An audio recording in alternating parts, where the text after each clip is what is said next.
लग्नानंतर होईलच प्रेम मालिकेच्या आजच्या भागामध्ये आपण पाहत आहोत रम्या आणि वसू इकडे डायनिंग टेबलवर बसलेले असतात. आता वसू म्हणत असते, काय ग रम्या, मला एक गोष्ट सांग, काय झालं त्या पेनड्राईव्हचं आणि तू इथे बसून अशी काय करत आहेस? तेव्हा इकडे रम्या म्हणत असते, तुला सांगू काही, आत्ता सध्या तरी मी मस्त इथे सिनेमन कॉफी एन्जॉय करत आहे. कारण पार्थला ही सिनेमन कॉफी माझ्या हातची चालत नाही म्हणून ती मी एन्जॉय करत आहे. असं समज की पार्थला माझ्या हातची सिनेमन कॉफी प्यायची नाही म्हणून ह्या सगळ्या गोष्टी इथे सुरू आहेत. तर आता आपण पाहतो की इकडे वसू म्हणत असते, अगं हो, त्या सगळ्या काही गोष्टी खऱ्या आहेत, पण तू मला त्या सगळ्याबद्दल सांगितलं नाहीस. काय झालं त्या पेनड्राईव्हचं ते कधी मला तू सगळं काही सांगणार आहेस? त्यावर लगेच आता रम्या म्हणत असते, अगं आई, मी तो पेनड्राईव्ह काल तर दिलेला आहे, मग त्याला 1-2 दिवस लागतील ना रिकवर होण्यासाठी. अगं हो, ते सगळं काही खरं आहे, पण त्या पेनड्राईव्हमध्ये नेमकं काय होतं ही गोष्ट तरी समजली का? नाही आई, आत्ता तरी ती समजली नाही, पण त्या पेनड्राईव्हमध्ये नक्कीच असं काहीतरी असणार आहे की इकडे ज्यामुळे काहीतरी घडेल. खरं सांगते मी. त्यावर लगेच आता इकडे वसू म्हणत असते, हो, पण तुला सांगू काय, त्या दिवशी मानिनी मामीचा चेहरा किती घाबरला होता, किती ती रागात होती, आणि जेव्हा ती इथे त्या आलेल्या बाईला हाताला धरूनच घराबाहेर काढत होती तो क्षण तुला आठवतोय का? त्यावर लगेचच आता आपण पाहतो की इकडे मानिनी आलेली असते आणि ह्यांच्या खानाखुणा सुरू असतात.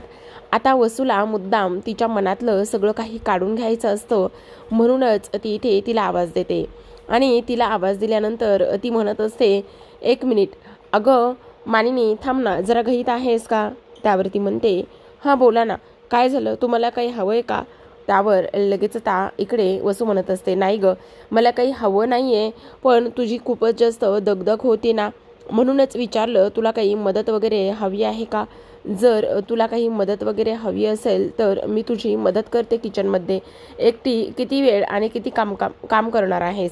त्यावर लगेच आता मानिनी म्हणत असते, हे असं गोल गोल फिरवून असं कोड्यात बोलून जे काही साध्य करायचं ते होणार नाही. हां, तुम्हाला काय वाटलं, इथे तुम्हाला कामाची सवय झाली का?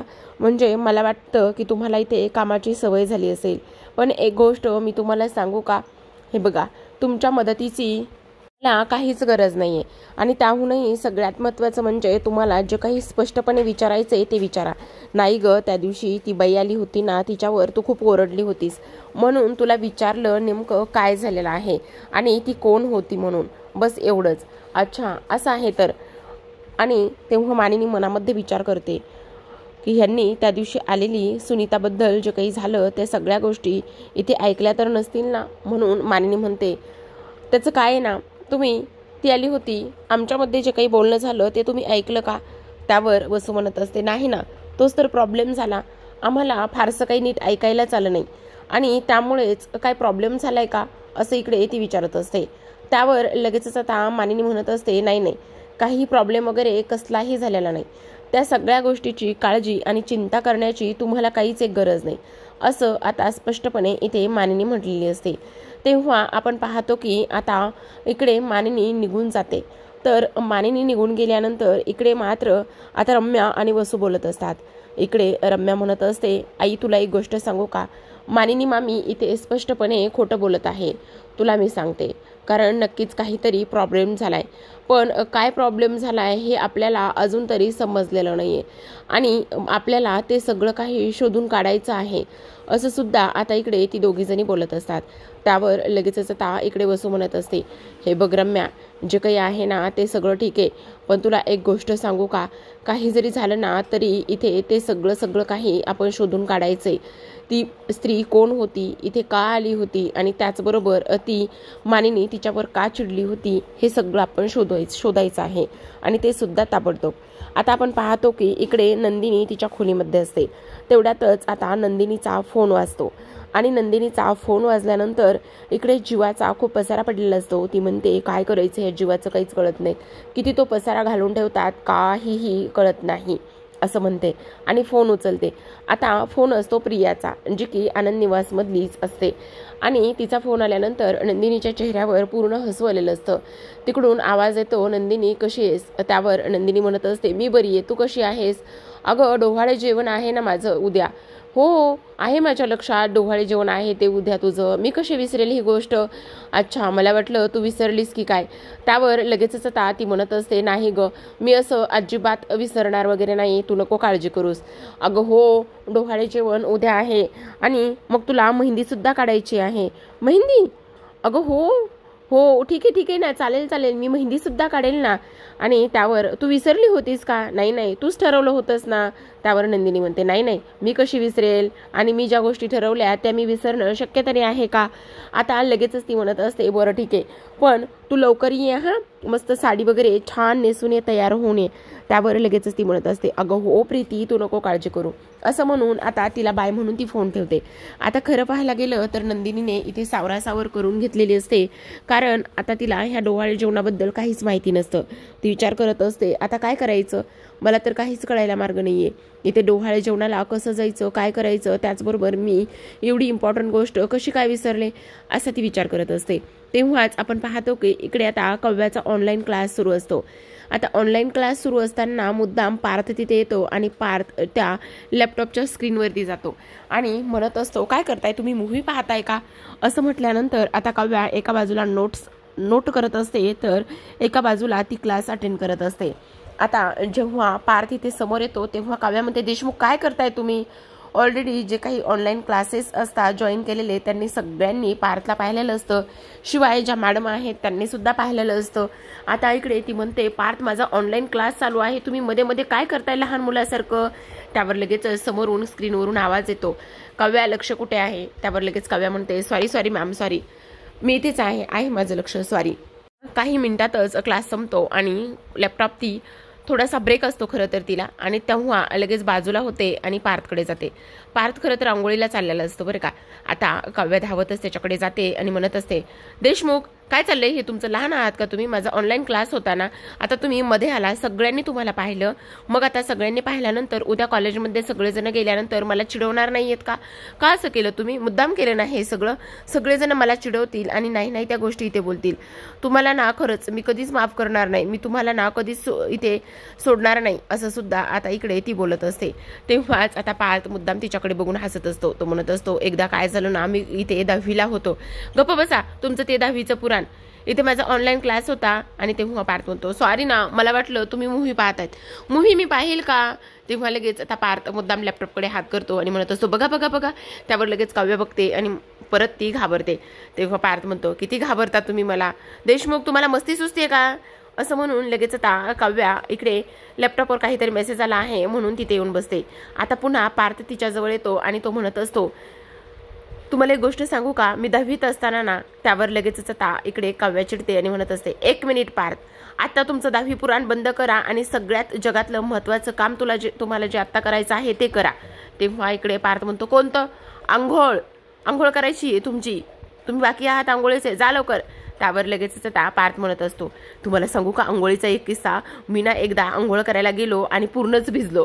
असं म्हणून हसायला लागतो. आणि तेव्हा मात्र काव्या म्हणते, पार्थ, देशमुख काय चाललंय हे तुमचं, तुम्हाला नुसती मस्करी सुचते का, जा म्हटलं ना आंघोळीला, जाताय की नाही आता. असं म्हटल्यानंतर पुन्हा एकदा आपला पार्थ जो आहे ना तो गोडला असतो आणि तिथून जायला लागतो. आता पार्थ निघून गेल्यानंतर काव्या काय म्हणते, ती म्हणत असते, मला एक गोष्ट कळत नाहीये, आंघोळीला गेल्यावर माणूस हा भिजणारच ना, तो ओला होणारच ना, हे कुठलं लॉजिक आहे की अंगावर पाणी पडलं आणि मी ओला झालो, काय हे देशमुख, मला कळतच नाही. असं म्हणून डोक्याला हातच मारून घेते आणि तेव्हा पार्थ मागे वळतो आणि म्हणतो, लागेल हा तुम्हाला, डोक्यावर मारून घेताय. बापरे, खरंच खूपच जास्त कॉमेडी दाखवलेली आहे. तर इकडे आपल्या दुसऱ्या बाजूला आता नंदिनीचं टेन्शन, कारण नंदिनीला डोहाळे जेवणाला जायचं असतं, मेहंदी, साडी सगळंच काही सिलेक्ट करायचं असतं आणि मेहंदी रंगणार कशी, त्यानंतर साडी मी कुठली सिलेक्ट करणार कशी, ह्या सगळ्या गोष्टी असतात. तेवढ्यातच आता तिथे जीवा येतो. आता जीवा आल्यानंतर तो म्हणत असतो, नंदिनी प्लीज मला थोडीशी हेल्प कर ना, कारण मला ह्या संध्या सोडून दे ना प्लीज, असं इकडे तो बोलतो. आणि तेव्हा आपण पाहतो की इकडे हे सगळं काही बोलल्यानंतर इकडे नंदिनी म्हणत असते, काय हे जीवा, अगं हो, कारण ह्या सोलताना ना माझ्या डोळ्यात पाणी येतं. त्यावर लगेच आता इकडे नंदिनी म्हणत असते, आता माझ्या डोळ्यातलं पाण्याचं काय करायचं, माझ्या डोळ्यात तर आता ऑलरेडीच पाणी येणार आहे का, काय झालेलं आहे तुझ्या डोळ्यामध्ये, का बरं पाणी येणार आहे. त्यावर लगेचच आता नंदिनी म्हणत असते, काय आहे ना, तुम्हाला एक गोष्ट सांगू, प्रीतीचं डोहाळे जेवण आहे आणि प्रीतीचं डोहाळे जेवण असल्या कारणाने तिथे उद्याच आहे. मला साडी सिलेक्ट करायची, हातावर मेहंदी काढायची, मला सगळं आवरायचंय, मला तिथे पोहोचायचंय. हे सगळं कसं होणार आहे, ज्वेलरी दागिने हे सगळं. त्यावर लगेच जीवा म्हणत असतो, अगं जीवा असताना काय इथे तू टेन्शन घेतेस, असं म्हणून एक एक साडी स्वतःच्या अंगावर तो घेतो आणि नंदिनीला म्हणत असतो, यातली कोणती साडी तुला आवडते ती साडी तू सिलेक्ट करायची आहे, समजलं. असं म्हणून आता जीवाने एक एक साडी घेतलेली असते आणि जीवाने एक एक साडी घेतल्यानंतर आपण पाहतो की आता लगेचच नंदिनी प्रत्येक साडीला नाही नाही म्हणत असते.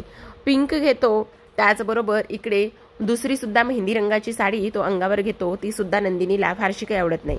त्यानंतर फायनली एक मस्त मोरपंखी रंगाची साडी तो अंगावर घेतो आणि नंदिनी मात्र त्याच्याकडे पाहते. खरं तर ती साडी खूपच उठून दिसत असते आणि ती साडी नंदिनीला आवडलेली असते. जीवा म्हणत असतो, अच्छा असं आहे तर मी बघतोच आता तुला कोणती आणि कशी साडी आवडत नाही. मला सुद्धा कळलंच पाहिजे ना की नंदिनीला अशी साडी आवडते. आणि तेव्हा लगेच आता इकडे जीवाने ती साडी घेतल्यानंतर नंदिनी मात्र थोडीशी खुश झालेली असते. नंदिनीला आनंद तर झालेलाच असतो. ती विचार करत असते, खरं पाहायला गेलं ना तर इकडे जी काही साडी आहे ना तर माझ्यापेक्षा जास्त ना इथे जीवालाच उठून दिसत आहे, असं सुद्धा आता इकडे ती बोलत असते. आणि त्याचबरोबर आपण पाहतो की इकडे जीवाने फायनली नंदिनीला साडी चूज करून देण्याचं पूर्ण काही इथे व्यवस्थित केलेलं असतं. आणि ह्या सगळ्या काही गोष्टी इथे केल्यानंतर आपण पाहतो की आता लगेचच इकडे नंदिनीच्या चेहऱ्यावरती पूर्ण आनंद हा आलेला असतो. नंदिनीच्या चेहऱ्यावर पूर्ण आनंद आल्यानंतर आता मात्र इकडे जीवा सुद्धा खूपच जास्त खुश झालेला असतो. त्याला असं वाटत असतं की फायनली ज्या काही गोष्टी ते करायच्या आहेत त्या सगळ्या गोष्टी आपल्या इथे साध्य झालेल्या आहेत. कारण नंदिनीच्या चेहऱ्यावर आनंद आणणं हे सगळ्यात जास्त त्याच्याकरिता इम्पॉर्टंट असतं आणि त्यामुळेच तो सुद्धा खूप जास्त खुश झालेला असतो. आता इकडे जीवा म्हणत असतो, खरं सांगू का नंदिनी, जर माझं ना एखादं साड्याचं दुकान असतं ना तर किंवा मी एखाद्या कपड्याच्या दुकानामध्ये कामाला असतो ना तर दुपारपर्यंत असा माल विकला गेला असताना की काही विचारू नको. आणि त्या दुकानदाराचं सुद्धा खूपच जास्त इथे आता फायदा झालेला असतो, असं इकडे आता तो बोलत असतो. त्यावर नंदिनी म्हणत असते, बास हा बास, किती बडबड करताय तुम्ही, आणि तुम्ही तुमची एवढी बडबड करण्याची काही गरज नाही का, समजलं तुम्हाला. असं बोलल्यानंतर आता लगेचच तो म्हणत असतो, हे भगवान हे भगवान, मला तर आता माझी बोलती बंद करायला पाहिजे, देवा देवा तू बोलती बंद कर. असं म्हटल्यानंतर नंदिनी लगेचच आता इकडे जीवाच्या तोंडावर हात ठेवते आणि ती म्हणत असते, नाही असं काही एक बोलायचं नाही, का बोलताय तुम्ही ह्या सगळ्या गोष्टी, आणि मला हे अजिबात नाही आवडलं तुम्ही असं बोललेलं. हो का, अजिबात नाही आवडलं, मग काय करायला पाहिजे मी, मला तरी सांग तू. त्यावर लगेचच नंदिनी म्हणते, तुमची ही बडबड मला आवडते आणि तुम्ही सतत कंटिन्यू बडबड केली तरी सुद्धा चालेल, मला काही एक प्रॉब्लेम होत नाही. असं म्हटल्यानंतर अच्छा असं आहे तर आता इकडे मात्र नंदिनी हसायलाच लागलेली असते. त्यावर नंदिनी म्हणते, आता साडी तर इथे सिलेक्ट झालेली आहे, पण आता मेहंदीचं काय करू, मेहंदी काढायची, त्यानंतर दागिने सिलेक्ट करायचे. त्यावर आता लगेच जीवा म्हणत असतो, एवढंच ना, फक्त मेहंदी काढायची आहे ना, तर हा जीवा कधी कामाला येणार आहे. तेव्हा लगेच नंदिनी म्हणत असते, जीवा प्लीज आता असं म्हणू नका की तुम्हाला मेहंदी सुद्धा काढायला येते. त्यावर तो म्हणतो, हो हो येतेच मला मेहंदी काढायला, तू फक्त दाखव, मोबाईलमधला एखादा फोटो दाखव. असं म्हणून नंदिनीने सिलेक्ट केलेला मोबाईलमधला एक मेहंदीचा फोटो दाखवते.